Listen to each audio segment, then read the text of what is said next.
rapat paripurna DPR masa sidang keempat tahun sidang 2023-2024 yang diharapkan menjadi ajang pengajuan hak angket untuk menyelidiki dugaan kecurangan pemilu 2024 terasa hambar. Hanya beberapa anggota DPR yang terlihat mengajukan interupsi dan mengusulkan digunakannya hak angket, termasuk anggota fraksi Demokrat Herman Kairon. Tetapi benarkah Partai Demokrat mendukung usulan hak angket? Mari kita dengarkan interupsi sejumlah anggota DPR yang mempersoalkan hak angket dalam sidang paripurna Selasa pagi. Baiklah saudara-saudara sekalian, sebelum kita menutup sidang Dewan, tadi ada beberapa rekan yang mau menyampaikan aspirasi, waktu kami persilakan. Bismillahirrahmanirrahim. Assalamualaikum warahmatullahi wabarakatuh. Ketua dan anggota Dewan yang kami hormati, serta seluruh hadirin yang berbahagia, saya Aus Hidayat Nur, anggota DPR RI, fraksi PKS, Dapil Kalimantan Timur, nomor anggota A455. Ingin sampaikan aspirasi sebagian masyarakat agar DPR RI ini menggunakan hak angket untuk mengklarifikasi kecurigaan dan praduga masyarakat atas sejumlah permasalahan dalam penyelenggaraan pemilu 2024. Alasannya, pertama, perlu diingat bahwa pemilu 2024 merupakan momen krusial bagi bangsa Indonesia. Gelaran demokrasi ini harus tetap dijaga agar terlaksana dengan langsung, umum, bebas, rahasia, jujur, dan adil. Kedua, munculnya berbagai kecurigaan dan praduga di tengah masyarakat perihal terjadinya kecurangan dan pelanggaran dalam penyelenggaraan pemilu perlu direspon DPR RI secara bijak dan proporsional. Hak angket adalah salah satu instrumen yang dimiliki DPR dan diatur dalam Undang-Undang Dasar, dan undang-undang bisa digunakan untuk menjawab kecurigaan dan praduga itu secara terbuka dan transparan. Jika memang kecurigaan atau praduga masyarakat itu terbukti, bisa ditindaklanjuti sesuai undang-undang, dan jika tidak terbukti ini bisa mengklarifikasi dan menjaga integritas pemilu, sehingga kita bisa meresponnya secara bijak dan proporsional. Demikian interupsi kami sampaikan. Terima kasih atas perhatiannya. Wabillahi taufiq wal hidayah. Assalamualaikum warahmatullahi wabarakatuh. Baik.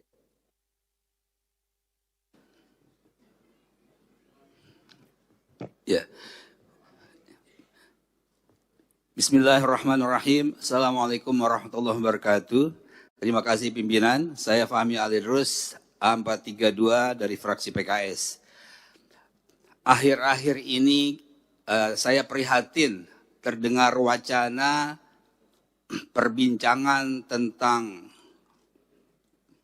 biaya operasional sekolah yang dikait-kaitkan dengan program makan siang gratis. Kami ingin sampaikan bahwa sesungguhnya perbincangan program makan siang gratis yang merupakan program janji dari Capres-Cawapres di periode kampanye kemarin sesungguhnya belum layak untuk diperbincangkan. Apalagi kemudian terdengar wacana bahwa program tersebut akan menggunakan program BOS, biaya operasional sekolah. Kita pahami adalah biaya yang sepenuhnya dipergunakan untuk meningkatkan mutu pendidikan kita. Masih banyak persoalan-persoalan pendidikan di negeri kita. Persoalan guru, persoalan infrastruktur, sarana prasarana sekolah yang masih sangat memerlukan pendanaan. Amanah 20% pendidikan, biaya pendidikan, itu benar-benar harus dijalankan sepenuhnya, dikaitkan langsung untuk meningkatkan mutu pendidikan. Oleh karena itu, kami sampaikan protes ataupun kritik, jangan sampai janji-janji kampanye yang terkait dengan makan siang gratis itu menggerus dan mengganggu atau mengutak-atik program BOS yang terkait dengan upaya kita meningkatkan mutu pendidikan. Ini kami sampaikan karena wacana tersebut sudah mulai menggelisahkan banyak pihak, terutama pihak-pihak yang terkait dengan kepentingan peningkatan mutu pendidikan, terutama juga bagi teman-teman tenaga pendidik, teman-teman guru. Mereka gelisah, mereka khawatir kemudian dana tersebut tergerus dan akhirnya yang sebahagian dari dana BOS itu dipergunakan untuk menunjang honor mereka, mereka akan mendapatkan atau mengalami kerugian. Jadi saya mohon mudah-mudahan ini menjadi perhatian kita DPR RI untuk terus mengawasi jangan sampai anggaran pendidikan yang sangat-sangat diperlukan itu kemudian terganggu dengan wacana-wacana yang sangat tidak relevan dengan peningkatan mutu pendidikan. Demikian yang saya sampaikan, mudah-mudahan didengar oleh semua pihak. Terima kasih. Wassalamualaikum warahmatullahi wabarakatuh. Terima kasih. Selanjutnya, Bu Lulu.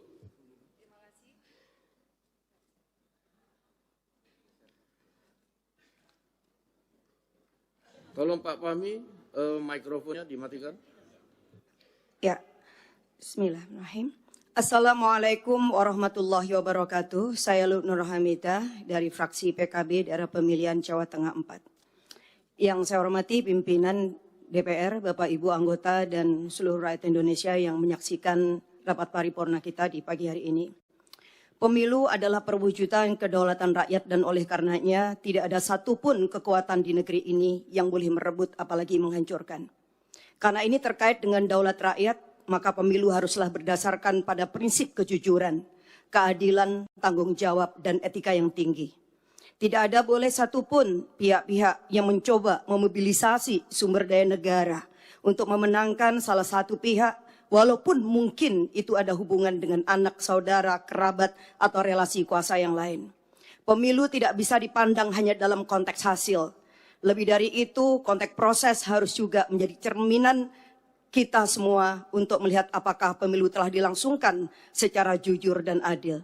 Jika prosesnya penuh dengan intimidasi, apalagi dugaan kecurangan, pelanggaran etika, atau politisasi bansos, intervensi kekuasaan, maka tidak bisa dianggap serta-merta pemilu selesai saat pemilu telah berakhir jadwalnya. Saya adalah salah satu pelaku sejarah gerakan reformasi 98. Sepanjang pemilu yang saya ikuti semenjak 99, saya belum pernah melihat ada sebuah proses pemilu yang sebrutal dan semenyakitkan ini.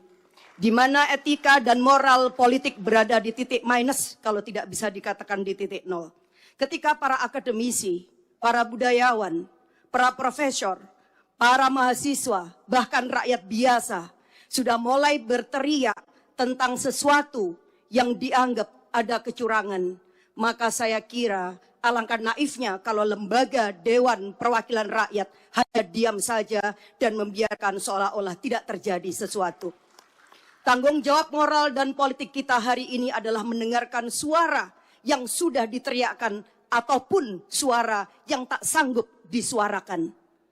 Silent majority saya kira akan sepakat dengan kita untuk melakukan langkah-langkah konstitusional. Apapun langkah-langkah itu. Dan hari ini kami menerima begitu banyak aspirasi dari berbagai pihak bahwa DPR hendaklah menggunakan hak konstitusionalnya melalui hak angket.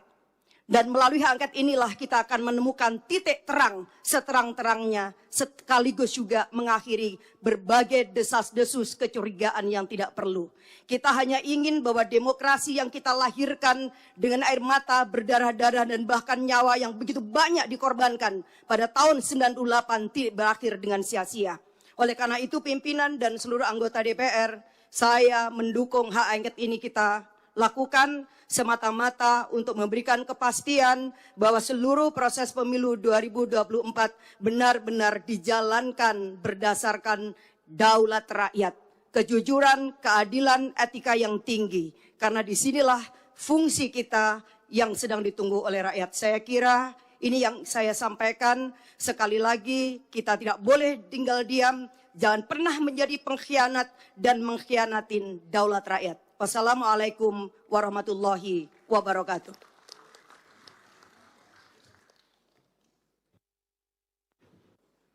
Bu Lulu, tolong mikrofonnya dimatikan. Selanjutnya Pak Slamet, kemudian Pak Herman Hairon, terakhir Pak Arya Bima.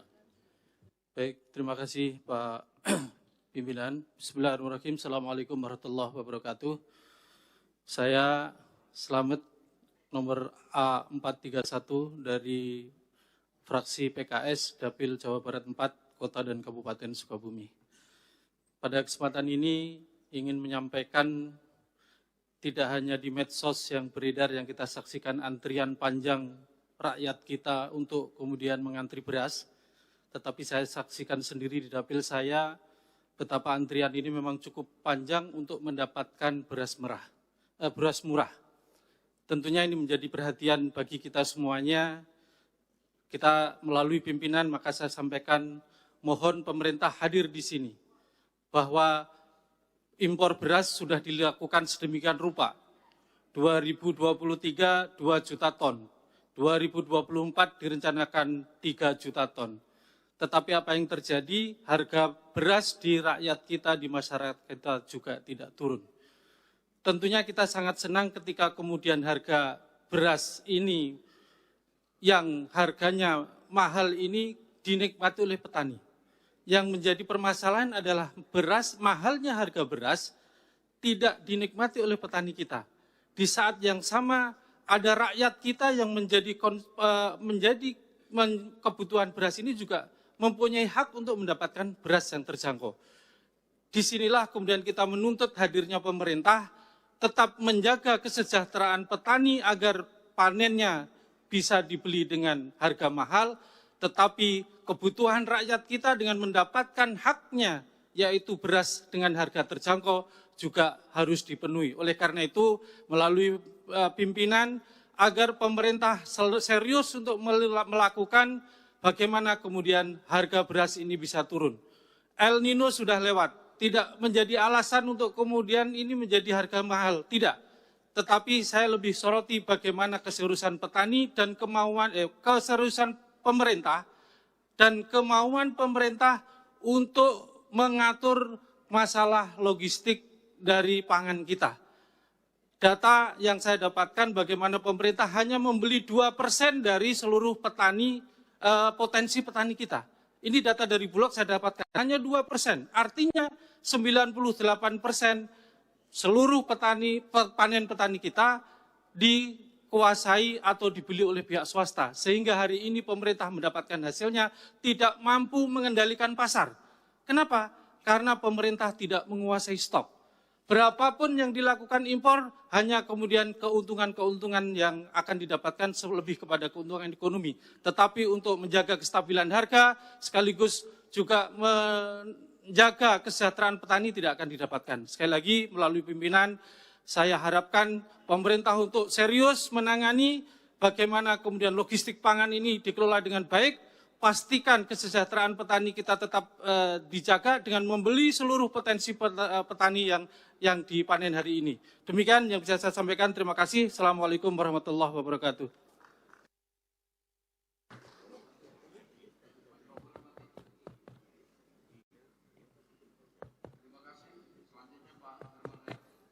Cek. Terima kasih pimpinan yang saya hormati setelah sidang Dewan yang saya hormati, Herman Hairon A544, daerah pemilihan Jawa Barat 8. Pertama, tentu saya ingin juga menyuarakan aspirasi masyarakat terkait dengan harga-harga bahan pokok. Memang akhir-akhir ini menjelang Ramadan dan Idul Fitri ada kenaikan yang cukup signifikan. Oleh karenanya saya meminta pemerintah untuk memberikan perhatian khusus terhadap harga-harga pangan. Oleh karenanya, mohon nanti pimpinan dapat memberikan atau meneruskan terhadap aspirasi ini kepada pemerintah. Yang kedua, terkait dengan hak angket. Saya kira hak angket kita paham semua bahwa ini adalah hak konstitusional kita. Namun apa sesungguhnya yang akan kita angketkan? Apa yang akan kita dalami? Apa yang akan kita selidiki? Perjelas dulu. Sehingga kemudian tidak serta-merta bahwa menuduh kecurangan, bahkan mendegradasi terhadap hak konstitusional rakyat, hak suara rakyat yang telah dicurahkan di dalam pemilu. Kalau brutalnya brutal di mana gitu. Karena ini yang harus didudukan kembali supaya tidak ada informasi yang bias kepada masyarakat. Oleh karenanya saya berpikir bahwa untuk persoalan ini ajukan saja hak angket apa isinya dan tentu itu yang nanti akan kita bahas bersama. Tidak perlu membangun wacana-wacana kecurangan dan lain sebagainya. Ini adalah pemilu yang tentu juga menjadi tugas kita bersama untuk mengawal, untuk mengawasi, dan bahkan dalam perhitungan ini ya tentu kita bagaimana untuk bisa menuntaskan setuntas-tuntasnya dengan batas waktu yang telah ditetapkan. Jika ada hal lain saya kira tugas konstitusional bisa digunakan. Namun tentu kita harus juga memperjelas kepada publik. Jangan sampai kemudian publik betul-betul tidak mendapatkan informasi yang sebenar-benarnya. Ini penting, karena DPR adalah bagian daripada pengambil keputusan di dalam pelaksanaan pemilu. Yang ketiga, terkait dengan makan siang gratis saya juga aneh, karena saya sendiri ikut di dalam pembahasan di internal. Makan siang gratis ini belum ditetapkan anggarannya dari mana. Dan tentu belum ditetapkan cantolannya ke mana. Karena juga perhitungan suara masih berlangsung. Presiden belum ditetapkan. Dan tentu juga dalam perjalanannya, kalau kemudian ada piloting yang sedang dilaksanakan, ya ini adalah merupakan bagian inisiatif. Misalkan kemarin yang dilaksanakan di Tangerang. Adapun kemudian pencantolan anggaran terhadap BOS, ini belum ada keputusan menurut saya.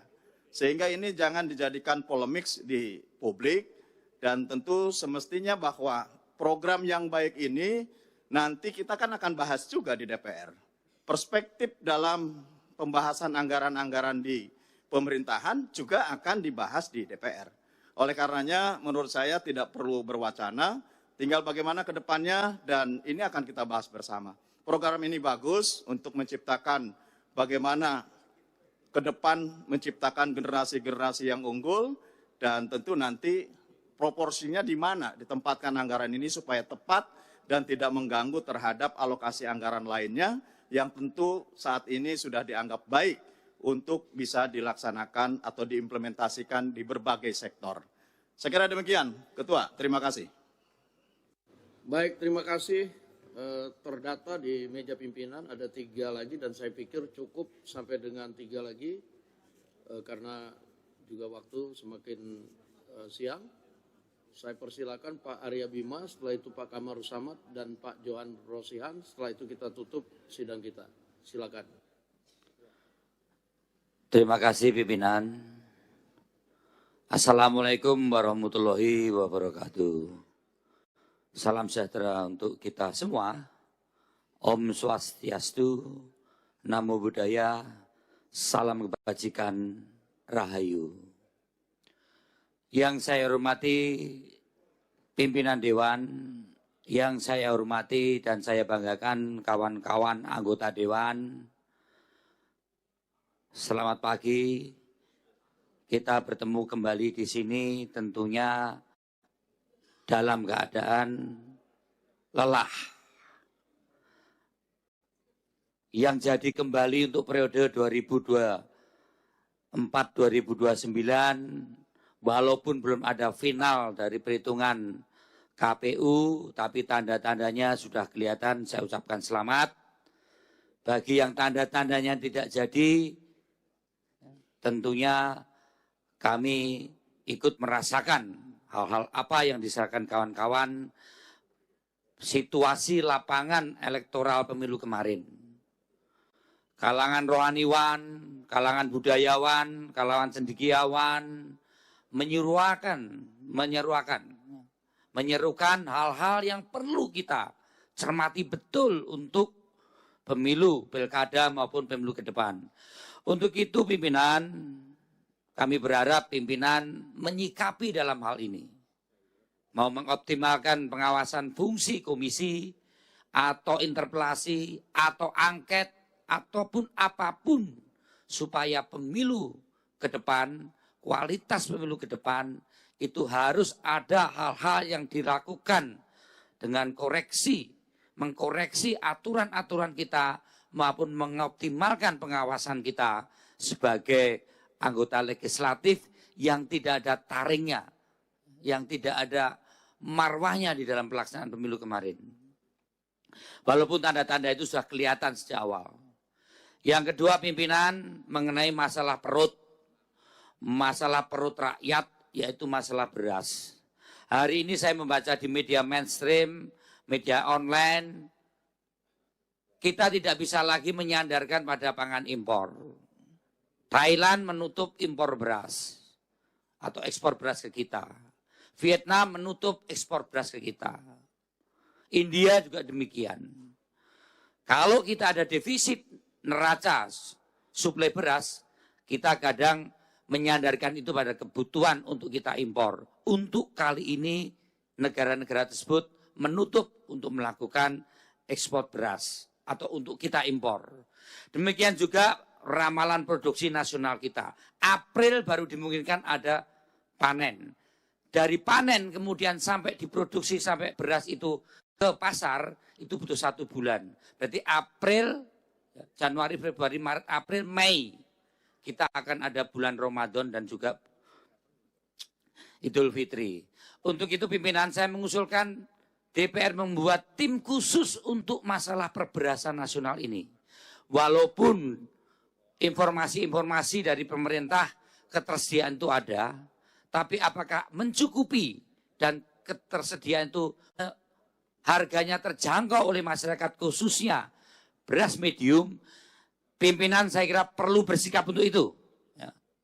Ini sangat penting karena jangan sampai krisis pangan ini berpotensi menjadi krisis sosial, bahkan sangat mungkin menjadi krisis politik, apalagi situasi-situasi pasca pemilu ini juga belum beres. Kita masih akan banyak persoalan-persoalan di Mahkamah Konstitusi. Hari ini pun di luar juga ada demo-demo.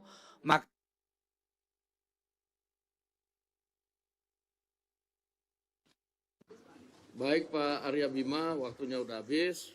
Saya agak menanggapi sedikit kalau kita bikin pansus untuk beras itu terlalu lama. Kita sementara waktunya mau Ramadan dan Lebaran sudah dekat. Jadi mungkin kita akan optimalkan Komisi 4 untuk turun ke lapangan maupun ke pemerintah untuk menindaklanjuti aspirasi dari Pak Arya Bima dan kawan-kawan sekalian. Terima kasih. Selanjutnya Pak Kamarul Samad.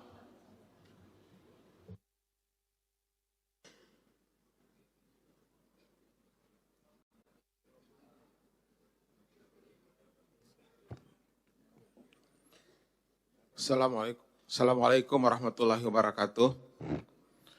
Pimpinan yang saya hormati beserta seluruh anggota DPR RI, saya Johan Rosihan, A451 fraksi PKS, Dapil NTB 1, wilayah Pulau Sumbawa. Menyambung sedikit soal beras ini Pak Ketua, Alhamdulillah pekan kemarin kami Komisi 4 sudah turun ke beberapa daerah dan saya kebetulan ke Jogja. Melihat beberapa kondisi gudang Bulog yang memang tiba-tiba ada beras itu.